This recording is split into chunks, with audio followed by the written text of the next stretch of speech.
우리가 요한복음 14장을 쭉 다루고 있지 않았습니까?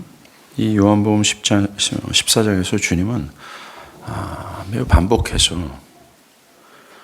주님을 믿는 신자들에게는 주님의 말씀에 순종하는 것이 필연적으로 따를 수 없다라는 것을 말씀하셨습니다. 즉, 믿음과 순종이 뗄 수 있는 것이 아니라는 것이죠. 오늘 그것을 마무리 짓겠습니다. 예수님이 정의하시는 이 구원 얻는 믿음은 요한복음 12장에서도 말씀하신 것처럼 자기 생명을 미워하고 주님이 계신 십자가의 고통의 자리까지 따라가 그를 섬기는 것이라 라고 하셨습니다. 즉, 예수를 나의 구원자로만 보지 않고 자기를 총체적으로 부인하고 끝까지 따라야 할 나의 주인으로까지 인정하는 것이야말로 구원 얻는 믿음, 즉 믿음이요 구원이라고 하신 것입니다. 믿음과 함께 순종이 뒤따라야 한다는 것이었습니다. 그러하기에 만약 예수를 나의 구세주뿐만 아니라 나의 주인으로 믿고 순종하는 것까지 갖추지 못했다면 그것은 진실한 믿음이 아닙니다. 순종이 없는 것이 말이죠. 주님이 요한복음 14장에서 여러 차례 반복해서 말씀하셨듯이 참된 구원을 받은 신자들에게 주님의 말씀에 순종하는 것이 뒤따를 수밖에 없기에 그 사람의 구원의 여부를 그 사람의 순종하는가 그렇지 않는가, 그에게 순종의 열매가 있는가 없는가로 판단한다라는 것입니다. 오늘 우리가 읽은 본문에서 말하는 것처럼 하나님께서 구원으로 부르시는 사랑하는 자를 하나님께서 모든 것을 합력하여 그를 그 아들의 형상, 즉 주 예수께서 죽기까지 자기를 부인하며 하나님의 뜻에 순종하는 자로 하나님이 하지 않았습니까?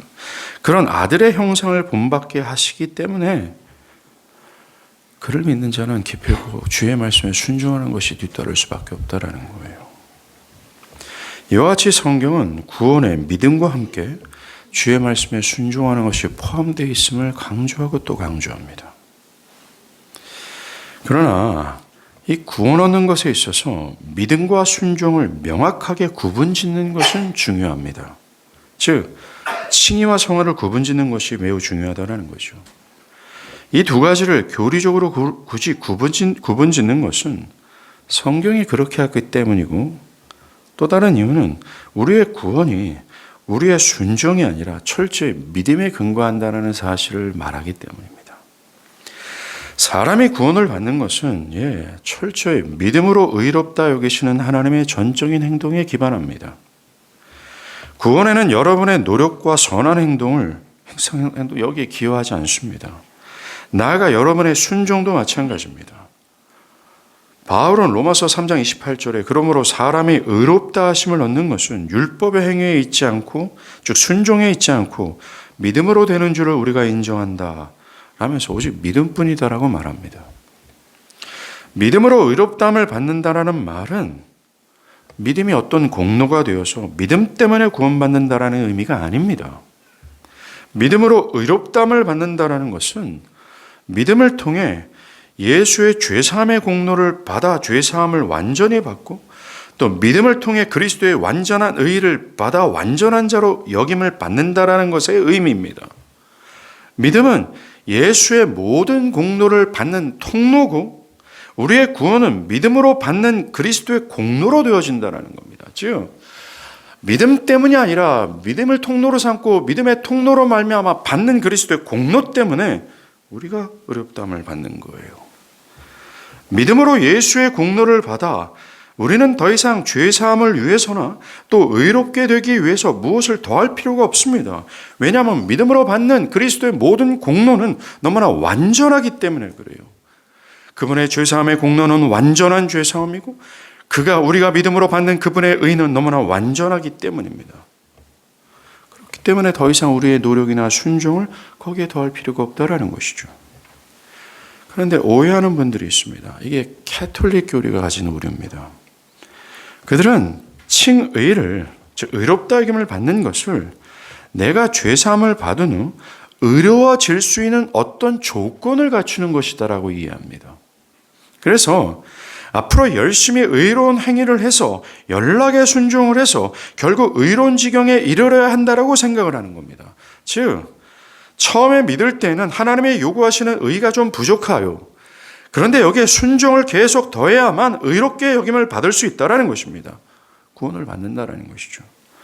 이건 완전히 잘못된 생각입니다. 이단적 사고죠. 칭의에 대해서 내가 할 수 있는 일은 아무것도 없습니다. 또 내가 해야 될 일도 없습니다. 그것은 전적으로 하나님의 행동이에요. 칭의는 점진적으로 이루어지는 것이 아니라 영단번에 이루어지고 결코 사라지지 않습니다. 우리가 믿는다면 믿음으로 획득하는 완전한 의가 있어요. 이 의는 사라지지 않고 영원히 우리 것이 되도록 하나님은 인정하세요. 우리는 영원히 우리의 상태와 관계없이 영원 무궁토록 여기에 전가받은 우리가 획득한 이 의가 있게 영원토록 의롭다함을 받습니다. 이처럼 믿음으로 구원을 받는 것은 전적으로 하나님의 행동이시고 여기에 우리는 기여할 수 없습니다. 또한 그렇게 할 필요도 없습니다. 여러분의 순종도 여기에 기여할 수 없습니다. 아무리 노력하고 또 순종한다 해도 안 됩니다. 오직 믿음으로만 됩니다. 믿음을 통해 우리는 하나님께 완전하고도 영원히 의롭다함을 받습니다. 여기에 무엇인가를 더할 필요가 없습니다. 그래서 믿음이면 충분합니다. 구원은 전적으로 하나님의 행동이시고 하나님의 전적인 선언이에요. 의롭지 않고 순종하지 않는 지금이라도 죽어마땅한 죄인을 향한 하나님의 의롭다 하신 선언이 구원입니다. 여러분도 알다시피 하나님은 경건치 않는 자를 의롭다 하세요. 하나님은 사람들을 의롭다 하시기 위해 그들을 완전히 거룩해질 때까지 기다리셨다가 의롭다 하시는 것이 아닙니다. 이놈이 순종하나 보자 한 다음에 순종하면 의롭다 하시는 분이 아니라는 겁니다. 하나님은 죄 가운데 있는 자를 보시고 그들에게 그리스도의 의를 주시고 그들의 죄사함의 공로를 주셔서 죄 없다 또 의롭다 하시는 겁니다. 예, 그렇습니다. 우리가 주님을 자기를 부인하고 따르는 것을 보시고 의롭다 하시는 것이 아닙니다. 여러분에게 구원이 실제적으로 적용되는 시점은 바로 여러분들이 믿는 순간이에요. 이 칭의는 절대로 흔들리지 않아요. 여기에는 우리가 추호도 의심하지 말아야 합니다. 그러나 잊지 말아야 될 것이 있어요. 칭의와 성화, 즉 믿음으로 의롭다 여김을 받는다라는 것과 순종을 구분하여 이해해야 하지만 분리해서는 안 된다라는 것입니다. 마틴 로이드 존스 목사는 칭의와 성화, 즉 믿음과 순종을 구분해야 하지만 그 둘을 분리시키는 것과는 전혀 다른 일이다. 결코 그렇게 해서는 안 된다. 우리는 하나가 없이 다른 하나를 얻을 수 있다고 생각해서는 안 된다. 즉 순종하지 않아도 칭의를 얻을 수 있다거나 시간이 흐르고 나서야 성화에 이른다고 말해서는 안 된다. 그렇게 말하는 것은 완전히 비성경적이다. 쉽게 말해서 로이드 존스 목사님이 이렇게 얘기하는 겁니다. 믿음으로 의롭다함을 받았다면 순종이 뒤따를 수밖에 없다라는 겁니다. 순종이 있다라는 것은 그가 믿음으로 의롭다함을 받았다라는 것입니다. 반대로 그가 순종하지 않는다면 믿음으로 의롭다함을 받았다라고 할 수 없다라는 것이죠. 믿음으로 의롭다 받지 못했다면 그는 결코 순종할 수 없다라는 얘기를 하는 겁니다.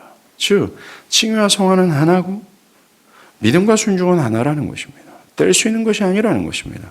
나는 믿습니다 라고 하는데 순종하지 않는다면 그것은 믿음이 아니라는 거죠. 참되게 믿는다면 순종이 뒤따를 수밖에 없다는 이 위대한 원리를 위대한 성경학자는 강조하는 것입니다. 오늘 보면 30절을 한번 보세요.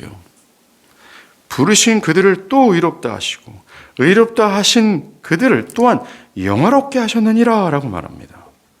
바울은 여기에서 구원의 전체 과정은 하나고 하나님이 어떤 사람 안에서 일을 시작하실 때 이 모든 과정들은 하나도 빠짐없이 발생할 수 없다고 강조합니다.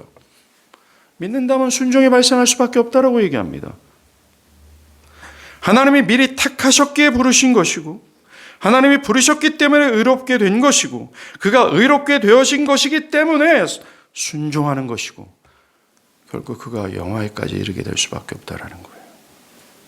또 바울은 빌립보서 1장 6절에 너희 안에 착한 일을 시작하신 이가 하나님이에요. 그리스도의 예수의 날까지 이루실 줄을 우리가 확신하노라 라고 말합니다. 바울은 이렇게 말하는 겁니다. 하나님께서 너에게 구원의 일을 시작하셨다면 그가 완성하시게 될 것이다 라고 말합니다. 즉 그가 의롭다 하셨다면 그를 순종하는 성화에 이르게 하실 거라는 거예요. 기필코 있을 수밖에 없다라는 겁니다. 구원에 있어서 칭의와 성화는 하나의 필연적인 과정일 수밖에 없어요. 즉 믿음과 순종은 하나라는 겁니다. 믿는다면 순종이 뒤따를 수밖에 없다라는 거죠. 그러하기에 이 칭의와 순종을 분리시키는 것은 매우 잘못된 생각입니다. 교회 역사에서 이단들이 이것을 많이 시도했죠. 믿음과 순종은 우리의 구원에 있어서 없어서는 안 될 요소들이에요. 그러하기에 믿는다고 하고 순종은 나중에 하겠습니다 라는 것은 크게 잘못된 생각입니다. 어떤 사람들은 이렇게 말합니다. 목사님, 저는 예수를 믿고 죄사함을 받았습니다. 하지만 주의 말씀에 순종하는 것은 좀 힘듭니다. 그 말씀이요? 그 명령은 내가 따르기가 좀 거북합니다. 좀 기다려 보십시오. 나중에 그것도 순종할 수 있겠죠. 라고 말합니다. 이렇게 믿는다고 하면서 순종하기를 싫어하거나 주님의 명령을 지속해서 불순종하면서 자신을 믿는 신자로 여긴다는 것은 크게 잘못된 생각입니다. 사람이 믿고 구원을 받은 후 주님을 따르지 않는 것은 불가능합니다. 주님을 믿은 다음에 순종하지 않는 것은 불가능합니다. 왜요? 하나님이 그렇게 하시기 때문입니다. 한번 보세요. 여러분들, 사람들이 왜 죄사함을 구합니까? 내 죄가 사하지기를 그렇게도 갈망하고 이 죄사함을 위해서 그렇게도 열망합니까? 왜 죄에서 구원을 받기를 그렇게 바랍니까? 그 이유는 그들이 하나님의 뜻에 순종하지 못하는 것이 죄며 그 순종하지 않은 죄로 인해 영원한 형벌에 떨어질 수밖에 없다는 이 끔찍한 진리를 깨달았기 때문입니다. 자신이 하나님의 뜻에 불순종한 죄로 인해 하나님과 분리되었고 자신이 하나님의 진노 아래 있으며 자신의 현실 앞에는 하나님의 영원한 형벌이 직면하고 있다는 사실을 깨달았기 때문에 그렇습니다. 그래서 이렇게 하나님의 진노와 하나님의 형벌로 이끄는 이 하나님의 말씀에 불순종한 이 죄에서, 끔찍스러운 죄에서 자신이 분리되기를 바라고 이 죄가 사해지기를 바라고 이 죄에서 자기가 건진받기를 바라는 거예요. 이것이 죄사함의 기초입니다. 이 구원을 받고자 하는 기초적인 마음이죠. 그러하기에 여러분들이 죄사함을 받아 믿는 신자가 되었다면, 죄사함을 받아 내가 구원받은 신자라고 한다면 여러분들은 율법에 순종하는 문제가 얼마나 중대한 문제인지를 알고 있을 겁니다. 하나님이 율법에 불순종하는 것을 얼마나 미워하시고 하나님 보시기에 하나님의 말씀에 불순종하는 것이 얼마나 끔찍스러운 결과를 낳게 된다는 사실을 뼈저리게 느꼈기 때문에 그래요. 그러하기에 구원을 받은 신자들은 이 율법에 순종하는 문제가 얼마나 중대한 문제인 줄 알고 주님의 뜻에 순종하고자 하는 열망이 타올라요. 그럴 수밖에 없습니다. 또한 주님의 뜻에 순종하는 것이 중요한지 알기에 그는 그의 바람에는, 그의 기도에는 이것이 꼭 끼어 있어요. 주여, 나를 주의 뜻대로 인도하소서. 내가 주의 뜻에 순종하기를 바라오니 나를 도우소서. 라고 말이죠. 예수님께서도 이 마태복음 10장 12장에서 그리고 그 외 곳곳에서 이렇게 이 구원을 말씀하실 때 나를 따르는 자는 자기를 부인하고 십자가를 지고 나를 따를 것이요 나 외에 다른 것을 사랑하는 자는 내게 합당하지 않다. 끝까지 견디는 자는 구원을 받을 것이다. 등등 이 구원을 항상 순종과 묶고 있어요. 이 구원을 순종과 한 띠로 묶고 있다는 겁니다. 구원에 있어서 순종의 필연적인 결과로 나타날 수밖에 없다. 구원에 있어서 순종은 필연적인 열매로 나타날 수밖에 없음을 강조하셨습니다. 그런데 순종하기를 원하지 않고 자신을 구원받은 신자로만 인정하고자 하는 사람들 있지 않습니까? 순종이요? 나중에 할게요. 그 명령요? 지금은 좀 거북합니다. 그것을 어떻게 순종할 수 있겠습니까? 선생님, 지금 내 상황과 이런, 지난주에 우리 설명한, 지금 나의 상황이 이런데 어떻게 주일 예배를 드리고 하나님의 말씀을 깨닫고 하나님의 말씀을 배우고 하나님의 말씀에 따라 순종할 수 있겠습니까? 자기를 부인하고, 지금 21세기 아닙니까? 자기를 부인한다면 내 직업을 버려야 되는데, 자기를 부인하면 이 좋은 혼사도 버려야 되는데, 자기를 부인하면 이 좋은 직장도 버릴 수 있는데, 말이 되는 것입니까? 그렇게 순종하기를 원치 않음에도 불구하고 자신을 신자로 고집하는 사람들 말입니다. 어느 정도의 중간 단계의 그리스도인이 있을 수 있다라는 생각을 합니다. 세상 사람들과 비슷하게 살아가지만 교회를 다니는 자를 육적인 그리스도인이라고 하면서 이들을 향해 구원은 있기는 있지만 성숙하지 않는 자로 여길 뿐이라는 겁니다. 세상 사람들과 비슷하게 살아갑니다. 그러나 생각으로는 하나님을 생각하고 가끔은 하나님을 입술로 고백하기도 하고 거론도 하죠. 종교적인 의식도 참여할 수 있습니다. 그런데 그의 삶의 형태와 그의 모든 결정의 기준이 하나님이 아니에요. 하나님의 말씀이 아니라는 것입니다. 그들은 이런 사람도 구원을 받은 사람은 맞아요. 그러나 성숙하지 않고 연약할 뿐입니다. 육적인 그리스도인일 뿐입니다. 즉 예수를 자신의 주인으로 섬기지 않고 그를 따르지 않아도 믿음을 고백했다면 구원받은 신자라고 여긴다라는 거죠. 지금 참된 믿음 안에 발생할 수밖에 없는 이 필연적인 열매인 순종을 빼내도 괜찮다라고 얘기를 합니다. 아닙니다. 그것은 반성경적인 거예요. 그것은 이미 주님이 여러 차례 말씀하신 주님의 말씀을 부인하는 것입니다. 아니에요.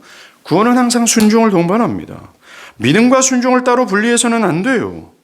우리가 죄사함과 의롭다함을 받은 것은 철저히 믿음으로 의롭다함을 받아요. 우리의 근거는 철저히 순종이 아니라 믿음이에요. 맞아요. 즉 예수 그리스도의 공로를 한 하나님의 전적인 행동이에요. 여러분의 순종이 있지 않습니다. 그러나 순종은 믿음의 열매예요. 참된 구원받은 자들의 열매라는 겁니다. 만약 그 믿음이 진정한 것이라면 순종은 뒤따를 수밖에 없어요. 자기를 부인하고 자신의 모든 것을 하나님의 뜻과 일치하여 살아가기를 분투하고 신음하고 애쓰고 때로는 실패도 눈물을 흘리며 회개하고 다시 갑니다. 순종이 나타날 수밖에 없다라는 거예요. 그것을 추구하고 또 추구합니다. 실제로 실행하기를 구하고 바라는 거죠. 근데 만약에 순종이 없다면 주의 말씀을 따르고자 하는 그 열망이 있어요. 주님을 주인으로 섬기는 것을 꺼린다면 그 믿음은 진정한 것이 아닙니다. 그 사람은 연약한 믿음이 아닙니다. 성숙하지 않은 믿음이 아니라 믿음이 없는 겁니다. 그럼 성경이 정의하는 연약한 믿음이 뭔지 아십니까? 연약한 믿음이란 순종을 안 하는 것을 얘기하는 게 아니에요. 순종하는 것을 힘겨워하는 사람들이 아니라는 겁니다. 연약한 믿음이란 그리스도의 공로보다 자신의 살아있는 양심을 더 의지하는 것을 연약한 믿음이라고 얘기해요. 다시 한번 말씀드립니다.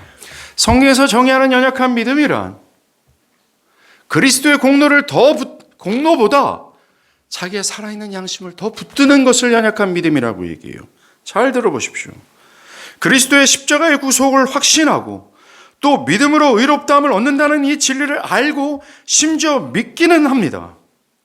그런데 그의 양심의 정죄를 너무나 지나치게 지배를 받는 나머지 나 같은 행위가 없는 자도 오직 믿음으로 의롭다함을 받을 수 있을까? 거기에다 순종을 더해야 되는 것이 맞지 않는가? 라고 하면서 그리스도의 구속을 믿기도 하고 그 진리를 알기도 하지만 그리스도의 구속을 전적으로 그리고 강하게 붙들지 못하는 상태를 의미하는 거예요. 이 믿음의 양과 질을 따지지 아니하시고 그리스도를 붙들기만 한다면 그의 상태와 조건과 전혀 상관없이 하나님이 그를 의롭다 여기신다는 이 진리를 확신하지 못하는 거죠. 그래서 양심의 호소를 듣는 겁니다. 야, 너 같은 놈이 어떻게 그리스도를 믿는다고 말할 수 있어? 너처럼 행위가 없는 놈인데 너 어떻게 구원을 받은 사람 신자라고 여길 수 있어? 라고 하면 이 지나치게 양심의 지배를 받는 거예요. 지나치게 양심을 더 붙드는 겁니다. 이 사람은 겉모습으로 어떻게 드러나, 이 연약한 믿음의 소유자가 어떻게 겉으로 드러나는 줄 아십니까? 항상 죄 때문에 슬퍼요. 확신이 없어요. 죄 때문에 항상 하나님이 미안하고, 죄 때문에 하나님이 나를 미워하시는 것 같아요. 본래는 그리스도 안에서 정말 형편없는 나를 정말 기쁨을 이기지 못할 정도로 죽도록 사랑하시는 그 하나님의 사랑을 못 느껴요. 그래서 용기도 없고 소망도 없어요.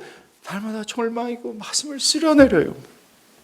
이게 연약한 믿음이에요. 성경에서 정의하는 연약한 믿음이란 순종을 꺼리거나 순종을 안 하는 것이 아닙니다. 성경에서 말하는 성숙하지 않은 신자라는 것이 순종하지 않아도 되는 사람을 의미하는 것이 아니에요. 어떤 면에서는 더 양심적인 사람이 될 수 있습니다. 그러나 그것은 정상적인 신자의 모습은 아닙니다.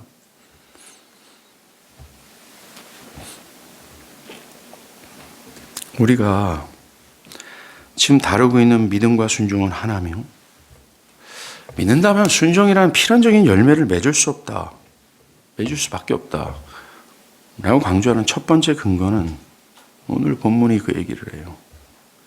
그가 순종하는 자가 되는 것이 우리를 구원하신 하나님의 뜻, 즉 결정이기 때문에 그래요. 그럴 수밖에 없다라는 겁니다. 오늘 우리가 읽은 구절들은 우리 구원의 전 과정을 함축해서 얘기한 겁니다. 여기에서 우리가 구원의 부르심을 받고 의롭다함을 얻고 그에 뒤따르는 아들의 형상을 닮아가는 순종하는 성화와 결국 영화롭게 되는 요소는 끊을 수 없는 강력한 사슬로서 하나예요. 이 패키지가 하나라는 겁니다. 구원을 받은 한 사람에게 나타나는 필연적으로 나타내야 될 모든 부분이에요. 한 가지도 빠짐없다라는 겁니다. 강력한 사슬로서 하나예요. 구원을 받은 한 사람에게 나타나는 하나님의 필연적인 나타나야 될 부분이며 역사이며 열매예요. 그것들 중에 그 무엇도 취소되거나 빠지거나 변경되거나 없다 할 수 없어요. 하나님이 미리 아시고 그를 택하여 그를 부르셨다면 의롭다함이 있고, 그 의롭다함을 얻었다면 아들의 형상을 담는 것, 죽기까지 주님의 말씀에 순종하는 것과 그렇게 성화되는 것과 결국 영화되는 것까지, 그것이 모든 단계 하나하나는 빠지지 않은 하나됨을 강조하고 있습니다. 왜 이 모든 과정은 기필코 이루어질 수밖에 없는가? 하나도 왜 빠질 수 없는가? 왜 하나도 변경되거나 취소될 수 없는가? 왜 모두가 다 그렇게 진행될 수밖에 없는가? 그 이유는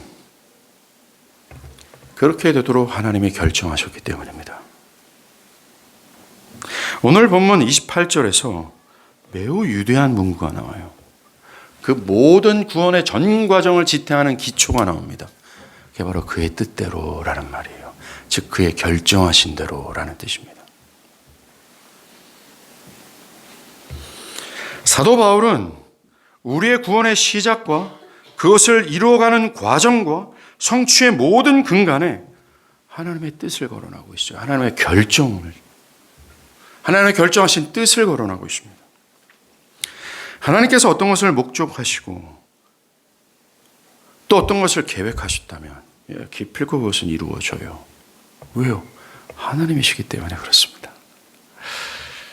하나님은 여러분들 우리가 생각하는 것보다 굉장히 커요. 위대하시고 신실하시고 완전하세요. 사실 우리가 성경을 믿지 못하는 이유는 하나님에 대한 이해의 부족입니다. 하나님을 너무나 아는 지식이 결핍되어 있다면 이렇게 성경이 이거 얘기하는 이 모든 것들에 대해서 와닿지가 않아요. 하나님을 아시기 바랍니다.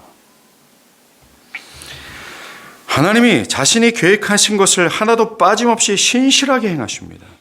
그러하게 그 뜻은 기필코 이루어집니다. 이건 자명한 사실입니다. 하나님께서 어떤 것을 목적하시든 계획하시든 간에 그것은 완벽하게 이루어져요. 바울이 29절과 30절에서 구원의 전 과정을 함축적으로 설명할 때 모든 과정의 근간이 28절에 있는 하나님의 뜻을 기초하고 있어요. 하나님의 결정하신 뜻이라고 말합니다. 바울은 각 구원의 단계가 하나님의 뜻의 일부분이며 구원의 처음부터 끝까지의 근거는 하나님의 뜻, 하나님의 결정에 근거한다라고 강조합니다. 그러하기에 의롭다함을 얻은 자들에게 그 아들의 형상을 본받게 하는 그것 있잖아요.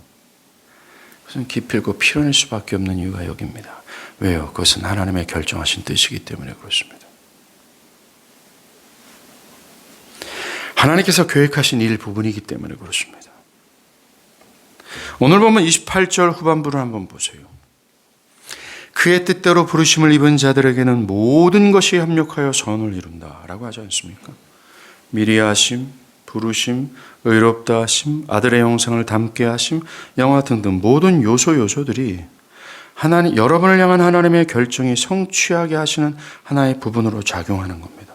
그 모든 것들이 협력하여 하나님은 여러분들 향한 구원을 성취해 가신다라고 말씀하세요. 두 번째로 믿음과 순종은 하나다. 믿는다면 순종이 필연적인 열매일 수밖에 없다.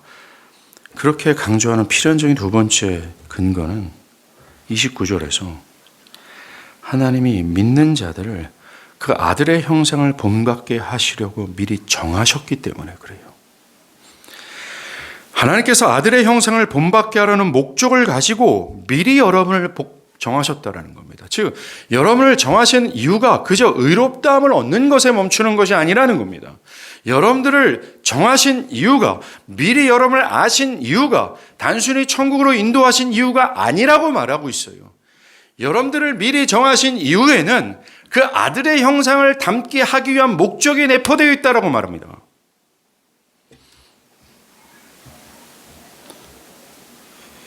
하나님께서 단순히 누군가를 구원하실 때 그 사람을 죄사함을 위해 용서하기만 하는 목적만을 가지고 있지 않다는 거예요. 하나님 아들의 형상, 즉 예수께서 자기를 부인하고 자기를 온전히 비워 죽기까지 하나님의 말씀에 복종하는 것 있잖아요. 그것을 본받게 하기 위하여 미리 정하셨습니다. 만약 하나님께서 여러분을 미리 구원을 위해 정하셨다면 여러분들에게는 필연적으로 아들의 형상을 담는 것이 있을 수밖에 없어요. 반대로 아들의 형상을 담는 것이 없다면, 그것을 꺼린다면, 그것을 자꾸만 뒤로 미룬다면, 그것을 거북스럽게 여긴다면, 내일 할까요? 라고 한다면 앱솔루트 여러분들은 미리 정한 바 되지 않았다는 겁니다. 아니면 최소한 이 구원에 참여하지 않는 것이 분명히 맞습니다. 만약 어떤 사람이 믿음으로 의롭다함을 받았지만 주를 따르는 것을 거역한다면 어떻게 되는 거예요? 하나님이 실수하는 것이 되는 거예요. 미안하다. 내가 미스했다. 라는 것으로만 될 수밖에 없어요. 그러나 하나님 그러한 분이 아닙니다. 하나님의 결정하시고 하나님의 정하신 뜻은 변경되거나 취소되거나 결코 하나님의 실수가 없다라는 거예요. 하나님께서 미리 정하셨다면 기필코 그는 아들의 형상을 담는 자가 될 수밖에 없어요. 이유, 하나님이 정하셨기 때문에 그렇습니다. 그러하게 믿는다면 순종은 나타날 수밖에 없다라는 것입니다. 예수를 믿는다고 해놓고 자기를 부인하고 주의 말씀에 따르는 것이 없거나 예수의 자기부정적 성품을 거절하고 있다면 그는 하나님을 거짓말장이로 여기는 거고 하나님은 실수가 있는 분이라고 말하는 것과 마찬가지예요. 매우 심각한 죄악을 저지른 겁니다. 세 번째, 믿음과 순종은 하나다. 믿는다면 순종이 필연적으로 나타날 수밖에 없다라는 이 세 번째 근거는 우리가 순종하는 자로 하나님이 부르셨기 때문에 그래요. 순종하는 자로 우리를 부르셨기 때문에 그렇습니다. 여러분들 30절에 미리 정하신 그를 또한 부르시고라는 이 부르심을 효과적인 부르심이라고 신앙은 얘기합니다. 다른 말로는 거듭남이라고 얘기하죠. 여기서 말하는 부르심은 영치야 와라 라는 정도의 부르심을 뜻하는 것이 아닙니다. 여기서 말하는 부르심은 우리를 부르실 때 우리를 변화시키는 성령의 역사를 내포하고 있는 부르심이에요. 하나님은 성령을 우리에게 보내셔서 우리의 마음을 변화시키세요. 하나님 뜻 순종하지 않을 거예요. 그게 얼마나 부담스러운 줄 알아요? 난 나중에 순종할 거예요. 라고 하는 이 굳은 마음을 완전히 산산히 부서뜨리고 언제나 어느 상황에서든지 하나님의 뜻에 순종할 수 있는 부드러운 새 마음을 성령께서 창조하시는 겁니다. 성령께서 하나님께 끌리고 하나님을 사랑하는 마음을 심을 뿐만 아니라 하나님의 뜻에 순종하고 싶어하는 새로운 마음의 원리를 넣어주시는 거예요. 이거는 우리가 하는 마음이 아니라 하나님이 창조하는 마음입니다. 그러하기에 우리는 주의 말씀에 순종하고 싶어서 순종하는 겁니다. 일단 하나님께서 부르시고 역사하시면 그리스도를 믿고 따르고자 하는 마음을 주세요. 그 마음으로 그를 따르기를 바라고 기뻐하는 겁니다. 그래서 부르심을 받은 신자는 하나님의 말씀을 따르고 싶을 수밖에 없어요. 나아가 하나님의 말씀을 따르지 못하는 자신의 연약함을 위해 하나님의 도우심을 구하죠. 그리고 결국 따르게 됩니다. 여러분들, 이렇게 믿음과 순종은 하나일 수밖에 없고, 믿는다면 순종이 뒤따를 수밖에 없는 이 필연적인 근거는 하나님 우리를 부르셨기 때문에 그렇습니다. 우리는 마지막 단계로 넘어가요. 이것이 순종과 믿음이 하나고 믿는다면 순종이 필연적일 수밖에 없는 이유를 설명합니다. 바로 의롭다 하신 그들을 또한 영화롭게 하신다라는 거예요. 우리가 그 아들의 형상을 본받게 되는 것은 하나님의 뜻의 일부분이기 때문이죠. 어쩔 수 없이 구원받은 신자들에게 일어난다는 겁니다. 모든 신자는 예배가 될 수 없어요. 이것은 성화죠. 이 성화의 완성이 곧 영화입니다. 영화는 우리가 그리스도와 완전히 같아지는 것을 의미하는 거예요. 여러분, 영화롭게 된다는 것은 우리의 내면만이 아니라 우리의 육체도 예수와 같이 썩지 않을 육체를 입는 겁니다. 우리는 현재 부분적으로 거듭났어요. 부분적으로는 악합니다. 부분적으로는 선하지만 부분적으로는 악하죠. 우리가 연락에 하나님의 말씀에 순종하다 할지라도 부분적으로 선하고 부분적으로 거듭났기에 우리는 연약한 상태에 있을 수밖에 없어요. 그런데 영화는 홀딩, 모든 것이 구원을 받고 모든 것이 새로워지는 것이고 모든 것이 그리스도와 같아지는 겁니다. 완전한 구원을 뜻하죠. 최종적인 구원을 뜻합니다.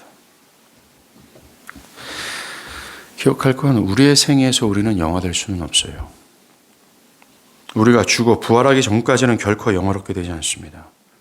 근데 중요한 사실은 이 일은 기필코 일어나요. 만약에 미리 하시고 부르시고 의롭다 하시고 아들의 형상을 담게 하는 이 구원의 과정 가운데 있는 이 강력한 사슬 가운데 연결고리에 쭉 있는 사람들은 absolutely 영화롭게 됩니다.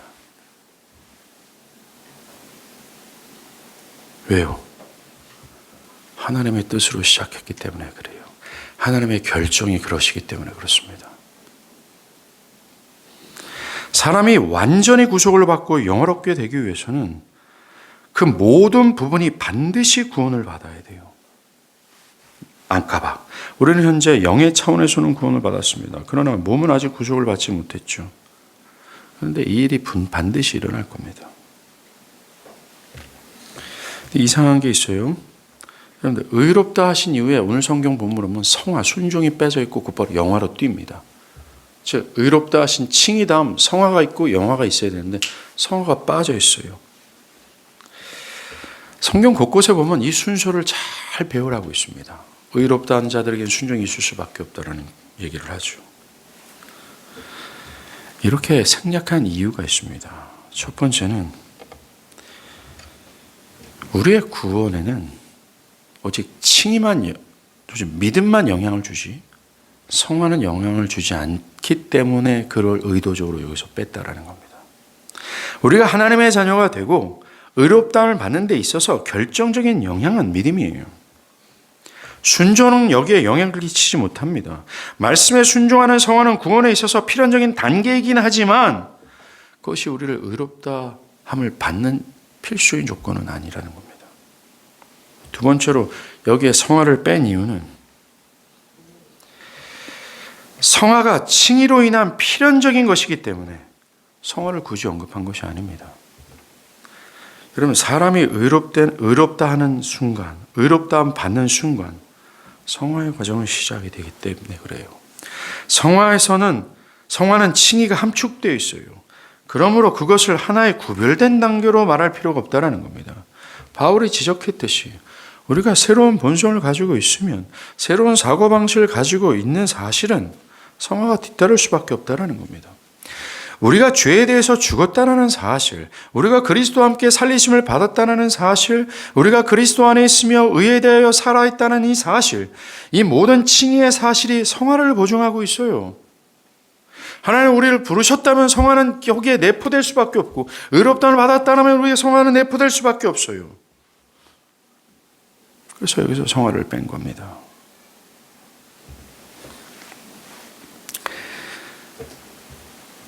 결론적으로 이 구원과 순종이 하나일 수밖에 없는 이유. 믿음에는 순종이 뒤따를 수밖에 없는 필연적인 이유는 하나님이 하시기 때문에 그렇다는 거예요. 이게 가장 결정적입니다. 그 누구도 부인할 수 없다는 거예요. 오늘 본문 미리 하신 자들로 미리 정하셨으니 미리 정한 자들을 또한 부르시고 부르신 그들을 또한 의롭다 하시고 의롭다 하신 자를 또한 영화롭게 하신다라고 할 때에 여기에서 구원에 있어서 우리의 역할이 없습니다. 찾아보세요. 오직 주어가 하나님이에요. 하나님 모든 것을 하십니다. 바울은 우리들이 이 모든 구원의 복락들이 우리에게 달려있는 것이 아니라는 것을 인식하기를 바라고 있어요. 여러분, 우리는 실수투성이에요. 우리가 비록 거듭났지만 부분적으로 거듭났습니다. 아직 연약한 상태예요. 죄에 빠지기 쉽습니다. 우리는 연약해요. 그러나 그러한 우리의 실수와 연약함이 하나님의 뜻대로 이루어지고 있는 이 구원의 위대한 가정을 변경시킬 수 없습니다. 하나님께서는 여러분의 실수와 심지어 죄를 지음에도 불구하고 하나님의 크고 영광스러운 뜻을 진행하고 계세요. 죄악과 실수와 엉터리 같은 삶의 모습이 있음에도 불구하고 이 구원의 서정을 중단하거나 변경하지 않고 끌고 가십니다. 하나님께서 작정하신 그것을 그 누구도 가로막을 수 없어요. 오늘 본문 28절의 말씀처럼 여러분이 구원으로 부르심을 받았다면 여러분들이 어떠한 상태에 있든 하나님은 여러분들의 영적인 멱살을 잡고 영화에 이를 때까지 계속해서 끌고 갑니다. 순종하지 못하나요? 하나님이 하게 하실 겁니다. 여러분들의 직장과 여러분들의 가정과 성장 배경과 거지 같은 여러분들의 성품과 내성적이든 외형적이든 그 모든 것을 다 종합하여 하나님은 여러분들을 기필코 의롭다함을 여겨 받았다면 멱살을 잡고 아들의 형상을 본받는 자로 하나님은 빚으시고 나드시고 변화시킬 거예요. 그 누가 하나님이 하신다고 하는데 가로막을 수 있겠습니까? 그 누가 하신다 하나님이 작정하시고 여러분이 하나님께 순종한 자가 되는 것은 여러분의 신념과 힘의 작용이 아니에요. 궁극의 힘은 하나님입니다.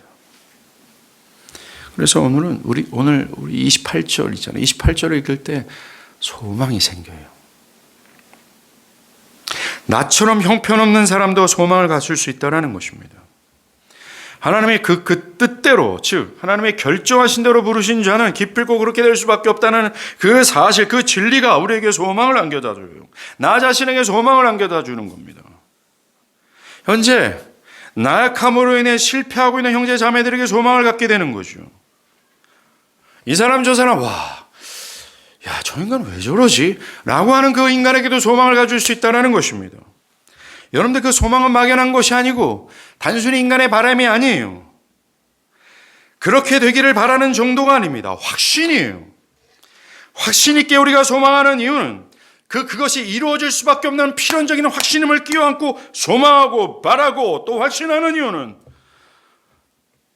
하나님의 뜻대로 그를 부르셨기 때문이고 하나님이 그를 아들의 형상을 담는 자로 결정하셨기 때문에 그렇습니다. 그래서 하나님은 분명히 그를 순종하는 자로 만드실 거예요. 기필코 그를 영화까지 인도하실 거라는 것이 확실하기 때문에 소망을 갖는 것입니다. 여기에서 여러분들이 깨달을 게 있어요. 하나님 위대하시고 그를 부르신 신자라면 그 신자는 결코 어제보다 오늘이 낫게 될 겁니다. 고린도전서 1장 18절이 말하는 것처럼 우리를 부르신 하나님께서 우리를 결국 여러분의 모든 삶의 정황을 통해 점진적으로 나아지게 할 거예요. 신자라면 결코 그 누구도 예외되지 않습니다. 어제보다 오늘이 나을 겁니다. 오늘보다 내일이 나을 거예요. 그 분명한 사실입니다. 지금의 모습을 보고 실망스러울 수 있어요. 그런데 지금의 모습만 보고 실망한다는 것은 매우 한시적이고 협소한 안목을 가졌기 때문입니다. 협소한 판단이에요. 하나님의 구원의 인도하심을 너무 협소하게 보며 내린 결정입니다. 하나님의 일을 통전적으로 볼 수 있는 안목을 가질 수 있어야 돼요. 하나님이 부르셨다면 나를 다듬어 가고 계신다. 오늘보다 내일이 날 것이고 내일보다 내년이 더 날 것이다. 그것이 객관적인 사실이고 성경의 평가이며 하나님의 내리신 결정이고 하나님이 인도하시는 방법이에요. 근데 우리는 협소해요. 오직 현재 시점만 나를 봅니다. 가능성 없고 실패에 반복하는 나를 봐요. 아닙니다. 이 말씀을 근거로 생각한다면 우리는 오늘보다 내일 하나님을 아는 지식이 살아나 있을 거예요. 내일보다 내년에는 하나님으로 말미암아 우리의 인격은 성숙해질 것이고 지금보다 더 하나님을 사랑할 것이고 지금보다 하나님을 더 순종하게 될 겁니다. 그 이유는 하나님 때문에 그래요. 비록 성령으로 부드러워진 양심을 소유한 신자 있지 않습니까? 저는 여러분들에게 기분 좋아지라고 말하는 말이 아닙니다. 저는 기분 좋아지라고 말하는 길을 별로 좋아하지 않는 목사 중에 한 명 아닙니까? 여러분들이 생각할 때 저는 아닌데. 그런데 성경이 부인할 수 없는 사실을 말하기 때문에 말씀드리는 겁니다. 근데 비록 성령으로 이 부드러워진 양심을 가진 신자는 이 진리를 주관적으로 느끼지 못합니다. 어제보다 더 나아지는 것이 아니라 어제보다 오늘 더 못한 것 같아요. 더 죄에 무뎌지고 있고 더 불순종하는 것 같아 보입니다. 사실 여러분들이 양심이 있다면 그리고 점진적으로 더 자라난다면 더 거룩해진다면 이렇게 말하는 것이 정상 아니겠습니까? 사도 바울이 죽기 전까지 가장 거룩해질 그 시점에서도 자기를 죄인들의 괴수라고 판단한 것처럼 결코 자신의 존재를 자랑할 수 없는 것이 당연합니다. 그러나 하나님 보시기에 분명 어제보다 오늘이 나아요. 이것이 고린도전서 1장 18절이 말하는 바고 로마서 8장이 말하는 바입니다. 왜요? 하나님이 그렇게 부르셨고 하나님이 그렇게 진행하시기 때문입니다. 그리고 의롭다 하신 그분께서 여러분을 인생 중에서 더 거룩하게 다듬어가고 계시기 때문에 그래요. 그들은 실제적으로 섭리는 팩트예요. 섭리는 행동입니다. 실제 하는 행동이에요. 우리는 자꾸만 이신론이라는 이단적 사상에 매여 있죠. 하나님은 이 세상을 창조해 놓고 이 지구가 이 온 우주가 잘 돌아갈수록 태연 몇 번 감은 다음에 저 천국의 보좌에서 팔짱 끼고 어떻게 돌아가나 보자 라고는 사고가 우리 가운데 만연되어 있어요. 안 그래요? 하나님의 섭리가 있어요. 팔짱 끼잖아요. 하나님은 실제 하는 행동하시는 하나님이세요. 뭘 위해서? 여러분들이 아들의 형상을 닮게 하시기 위해서 하나님이 행동하세요.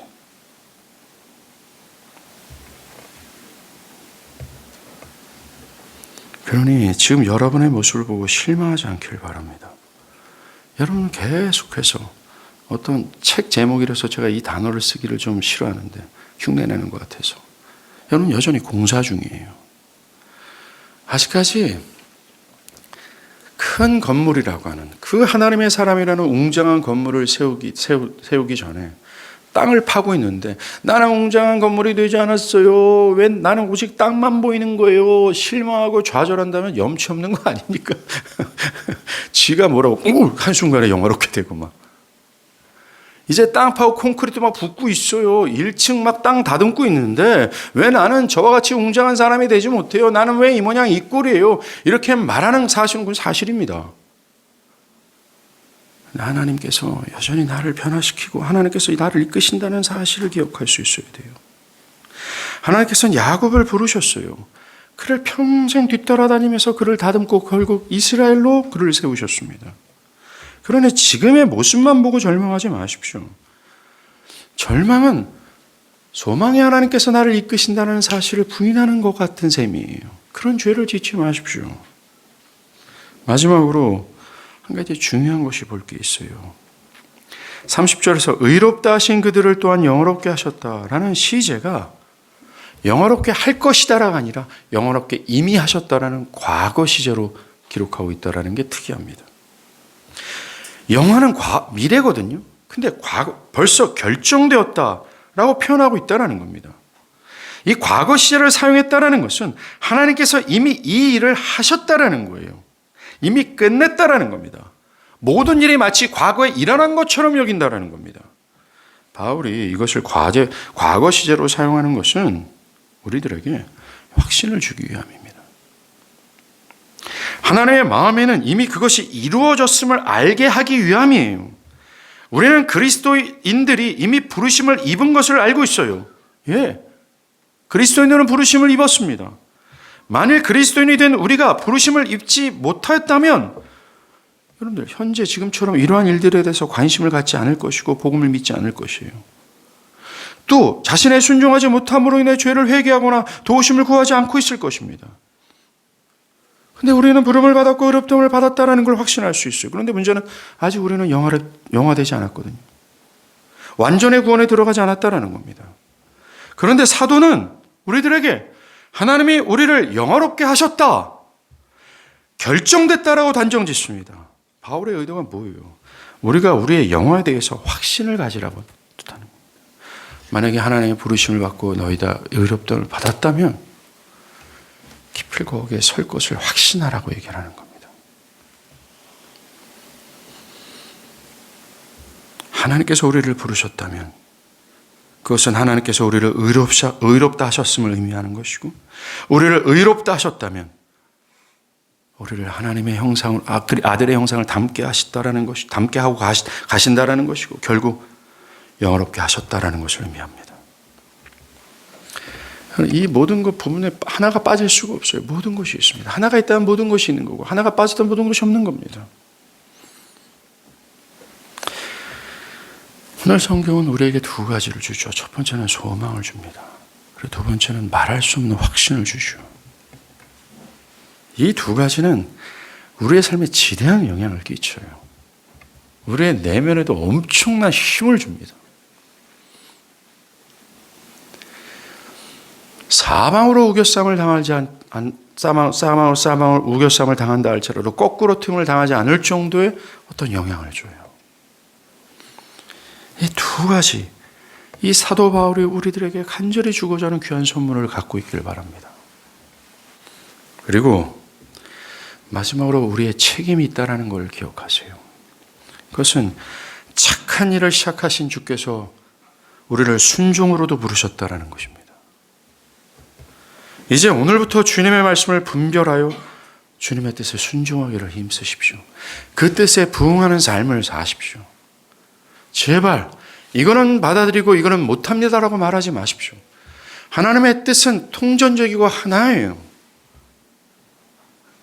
세상의 법규가 아니라는 겁니다. 세상의 법규는 이것을 지키고 이것을 지키지 않을 수 있어요. 그런데 하나님의 법은 곧 하나님으로서 이 법을 주신 분이 하나님입니다.